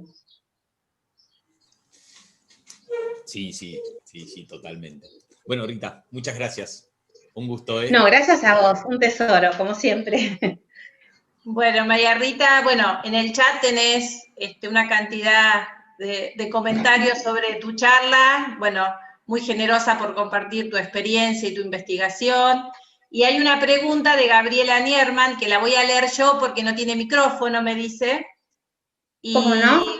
Y te dice, hola, muy interesante la ponencia, quisiera hacer una pregunta. ¿El bloque tecnológico al que se refiere la praxeología debe ser en términos explícitos? Y otra pregunta más, ¿aconseja esta pedagogía de la investigación y el cuestionario del mundo en el nivel primario? Bueno, yo no trabajo en el primer primario, no tengo la menor idea, pero creo que sí, absolutamente sí. En cualquier nivel, es un paradigma. Y con respecto a lo que pregunta no sé si entiendo bien lo que está preguntando, pero por supuesto, cuando yo formulo una praxeología, formulo los tipos de tareas, los subtipos de tareas, formulo las posibles técnicas con las que puedo resolver una tarea, formulo por qué razón, en algún tipo de discurso, o sea, justifico por qué esta técnica es mejor que aquella, por ejemplo. ¿Por qué? Y si puedo, construyo también un nivel teórico. Entonces, sí, las praxeologías son explícitas, pero más importante que eso, son materiales. O sea, hay una materialidad de las prácticas en la praxeología. Entonces, hay una forma de hacer que es material y que es real. Y en esto yo creo que también hay una concepción de que la ideología de enseñar, veamos la forma de enseñar como una ideología, la forma de enseñar dominante como una ideología. Y esas prácticas responden a una ideología, inconsciente quizás, pero materialmente esa ideología se ejecuta. El año pasado, una practicante formada en nuestra universidad veíamos que proponía ejercicios o tareas, porque no estaba enseñando bajo la pedagogía de Rey, pero iba a ir a una escuela suburbana, una escuela en un sector social desfavorecido. Entonces decíamos, ¿por qué vas a enseñar esto así? Y nos dijo que, o sea, ejecutó el hecho de que como eran chicos más pobres, ella tenía que enseñar una matemática más fácil. Y esa es una ideología que se plasma en una praxis. Y esa es la idea de Althusser. En la tesis de Althusser, la ideología es material y es práctica. No es una cosa de la cabeza, es una cosa de la acción. Y bueno, lo que estamos tratando de hacer es cambiar la ideología por una ideología de la investigación y del cuestionamiento, que se ejecute en una acción de cuestionamiento. ¿De cuestionamiento de qué? Del saber, insisto, del saber. Nosotros podríamos decir que el teorema en acto de la mayoría de nosotros es, todo bien, todo es problema, la enseñanza es un problema del alumno y del profesor. Al saber no me lo tocan. ¿Cómo? La variable de control es el saber. Y por eso somos profesores de matemática, porque estamos capacitados para meterle mano al saber matemático. Sin miedo. Lo cual no significa que vamos a enseñar cualquier cosa. Significa que tenemos que pensar cuál es la razón de ser de eso que enseñamos. ¿Cuál es la razón de ser de enseñar 7 métodos para resolver un sistema de 2 ecuaciones con 2 incógnitas? Todos separados, sin pensar si uno es mejor que el otro. ¿Cuál es la razón de enseñar de memoria a utilizar determinantes de 2 por 2? ¿Para qué sirve un determinante de 2 por 2? Para resolver un sistema de 2 ecuaciones con 2 incógnitas. ¿Para qué sirve eso? La pregunta de los estudiantes, profe, ¿y esto a mí? ¿Para qué me sirve? No tenemos respuesta para eso, porque no nos lo cuestionamos. No cuestionamos para qué sirve lo que enseñamos. Muchas gracias. Acá, Erer Kentasi, no sé si tenés micrófono, si querés formularle tu pregunta.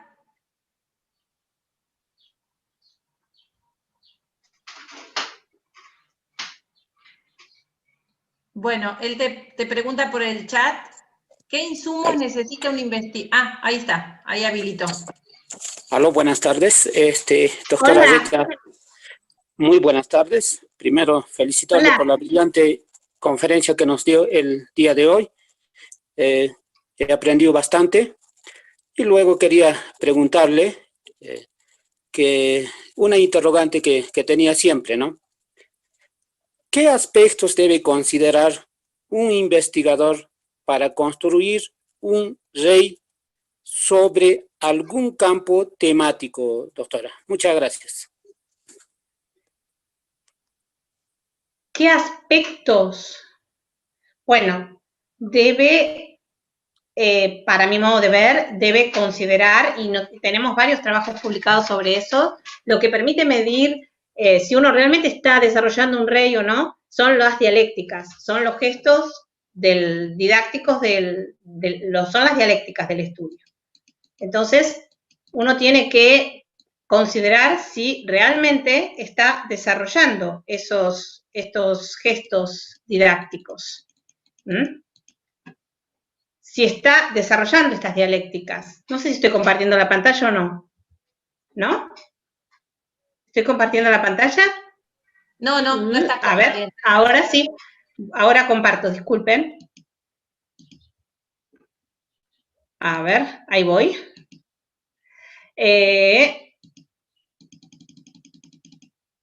Estos son los aspectos. La generatividad de la cuestión es muy importante. Y el rey se mide por las dialécticas o gestos del estudio. O sea, ¿estoy ejecutando el gesto de las preguntas y las respuestas? ¿Estoy ejecutando el gesto de la dialéctica media-medio? ¿Qué es media-medio? Es lo que es un sistema de información que puede encontrar en Internet. ¿Es incorporado por los estudiantes como un conocimiento válido que va a ser tenido en cuenta durante el rey? ¿Cómo se distribuyen las tareas? No es a trabajar en grupo, trabajar en un rey. Se supone que el problema, como en un equipo de investigación, es tan complejo que lo tenemos que subdividir, que nos tenemos que repartir el trabajo. Somos capaces de mirar el problema muy de cerca y de tomar mucha distancia para ver si hay algo que eche luz sobre él. Somos capaces de entrar a un tema, dejarlo en stand-by, en lugar de hacer como hacemos en la escuela. Tema del día. Tiene que empezar y terminar. Nada se retoma al día siguiente. ¿Por qué? Porque todo se olvida en la escuela. Entonces nadie dice, ay, ¿se acuerdan de tal cosa? Los chicos dicen, no, nosotros no. De un año para otro, de una semana para la otra, de un mes para el otro. ¿Qué dicen nuestros estudiantes? Profe, nosotros no nos acordamos de nada. Por supuesto, porque uno olvida lo que no le sirve en general. Bueno, entonces, esta dialéctica, entrar y salir del tema.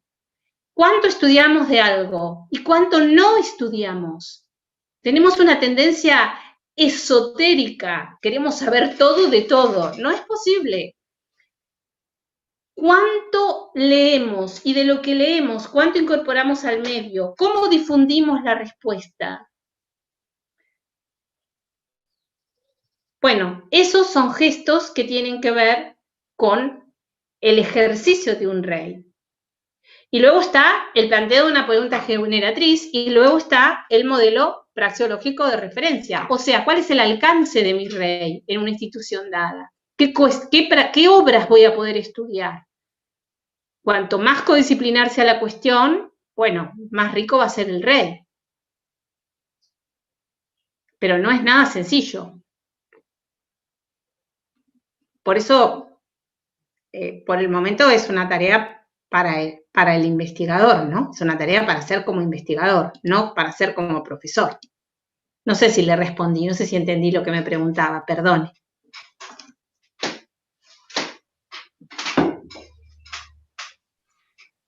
No sé si tiene el teléfono, el micrófono muteado. Acá Usted considere que el rey de la, perdón, para el profe, el rey de la piedra movediza de Tandil fue hecho por 4 personas, conduciendo digamos, las ayudas al estudio eran 4 personas.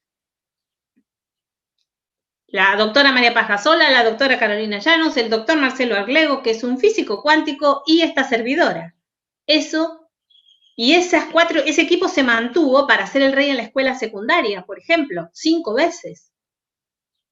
A modo experimental, no como algo corriente, por supuesto.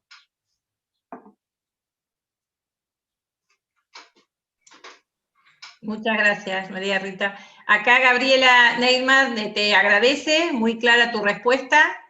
Todo un desafío enseñar el saber. Dice que le preocupa cómo se rompe una biografía escolar donde no se ha cuestionado lo que acabas de comentar. Que dice que cómo le preocupa cómo se rompe una biografía escolar donde no se ha cuestionado, ¿no? Lo que pasa es que una biografía, un mundo donde no se cuestiona, es un mundo de ovejas. Este es el punto, tal vez, más heavy de la propuesta de la teoría antropológica. Los ciudadanos del siglo XXI no pueden ser ovejas inteligentes.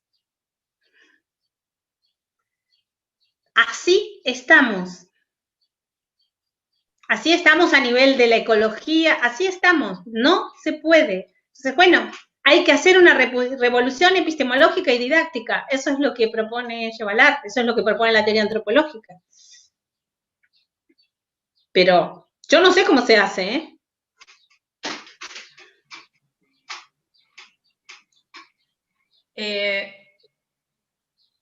Me parece que Martín Las Heras pide la palabra. De acuerdo.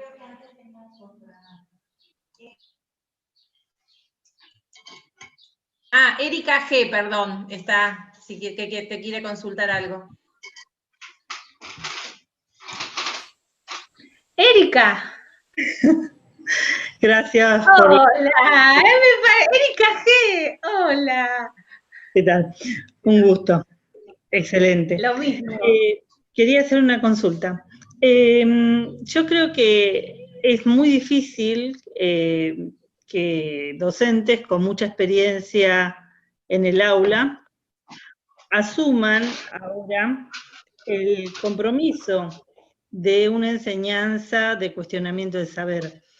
Pero mi esperanza está en los alumnos del profesorado, que creo que ellos son los que pueden llevar la renovación. No digo que es imposible, creo que hay muchos docentes que intentan precisamente cambiar y buscan nuevas formas de cuestionar el saber. Pero yo lo que quería saber es cómo usted...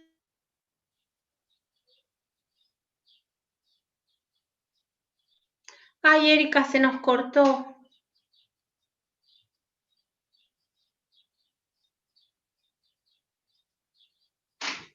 Hola.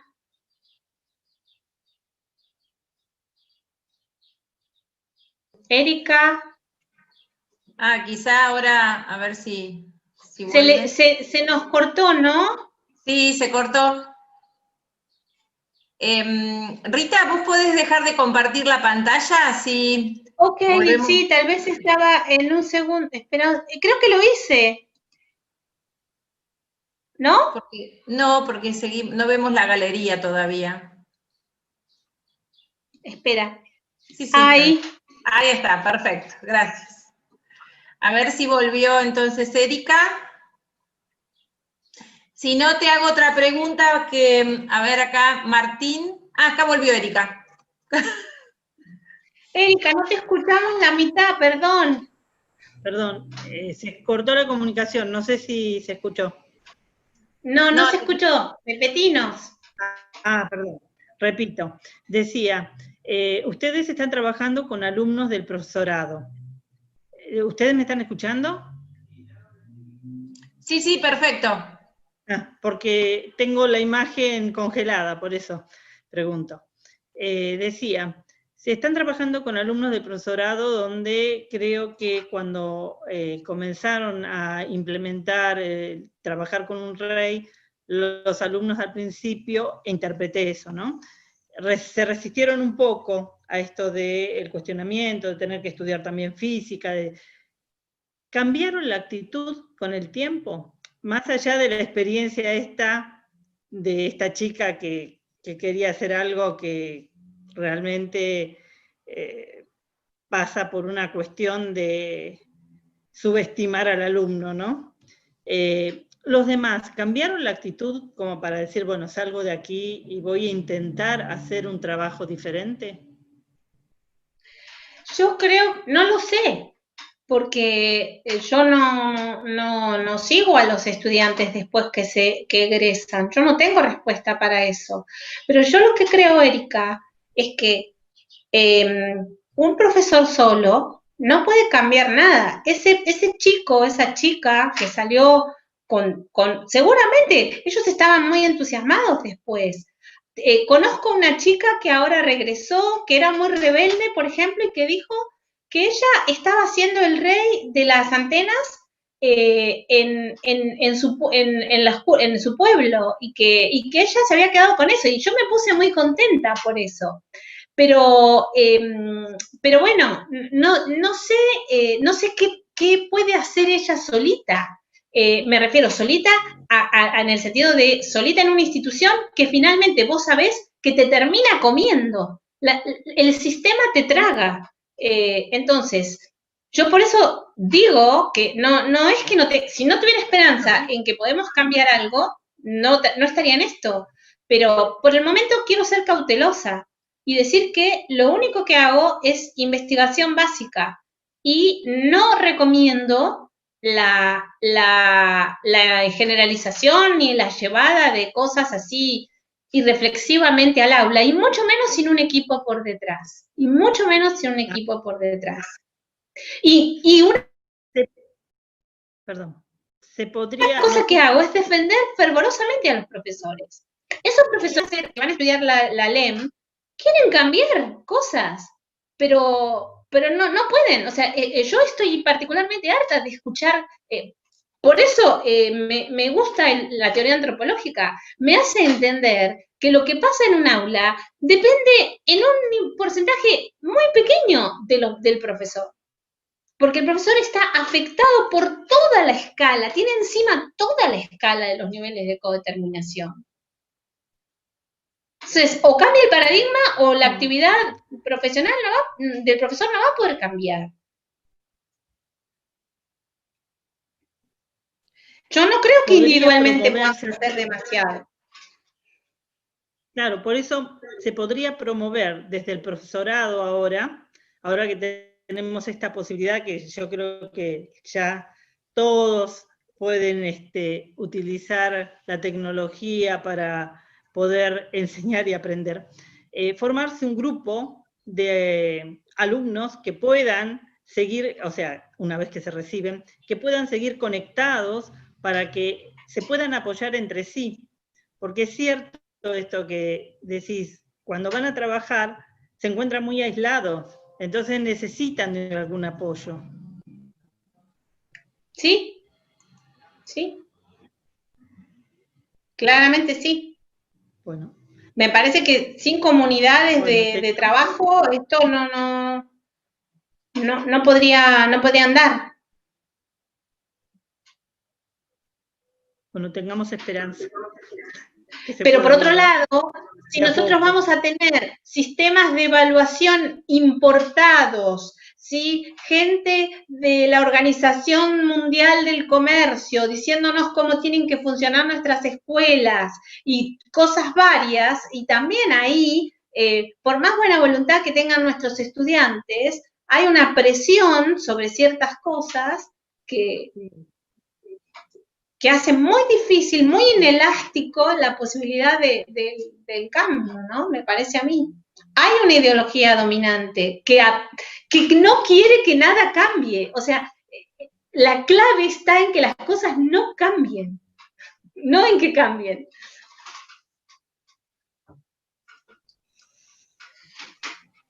Bueno, acá Mil gracias.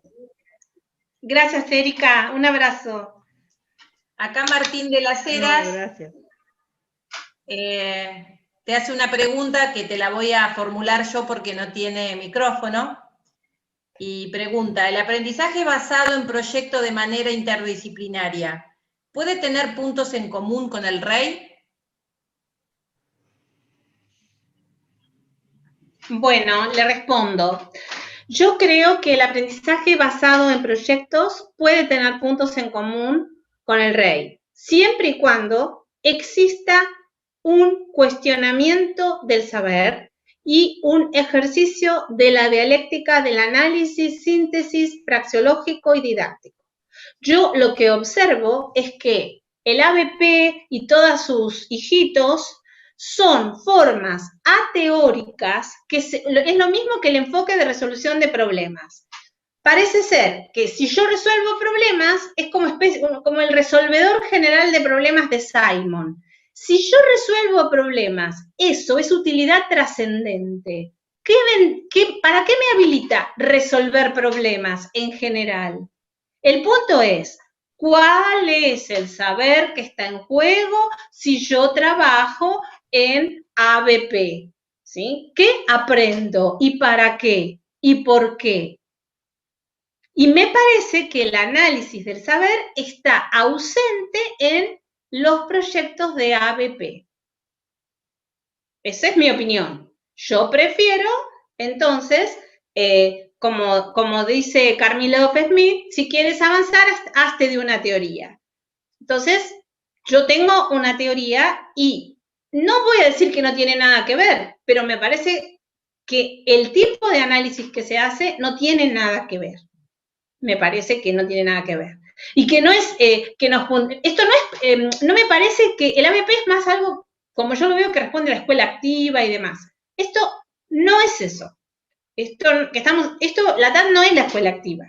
Los REI no tienen que ver con la escuela activa.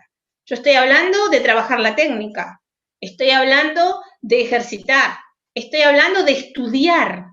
Estudiar, una palabra que ha desaparecido de la escuela y de la universidad y de todos lados. Parece que nadie tiene que estudiar, es ciencia infusa. El conocimiento se adquiere por ciencia infusa. Entonces, me parece que hay todo un folclore ahí, que me disculpen, no sé, los cultores del ABP, que me disculpen, pero me parece que la didáctica científica se basa en marcos teóricos, científicos. Y yo me considero una científica. Y lo que digo es que no estoy en condiciones de ir al aula y decir, muchachos, hagan esto, porque esto es lo mejor. Acabo de mostrar mi modesta sucesión de fracasos, ¿sí? Deliberadamente, porque alguien que viene y cuenta las buenas, como si siempre yo hago esto y me va bárbaro, y no sé qué, y no sé cuánto, yo no le creo. Y no es serio. Muchísimas gracias, María Rita. Muy, muy clara. La verdad que me encantan las respuestas. Gracias a Dios, a mi edad me puedo dar ese lujo de decir lo que pienso. Coincido plenamente con todo lo que has dicho. Sinceramente, coincido con lo que has dicho. Bueno, tenés una cantidad de mensajes en el chat para que después puedas leer sobre tu conferencia. Ay, excelente tu conferencia, después te los pasamos. Bueno, te agradecen muchísimo y te agradecemos todo el tiempo que has estado con nosotros, casi 2 horas, así que te agradecemos un montón haber podido dar la charla, haber aceptado dar esta charla, ¿no? Para nosotros es una de las primeras. Un gran honor tenerte. No, y yo no sabía que iba a ser algo tan importante. Yo pensé, después cuando empecé a ver la gente que iba a ver, digo, Dios mío, ¿yo qué voy a hacer ahí?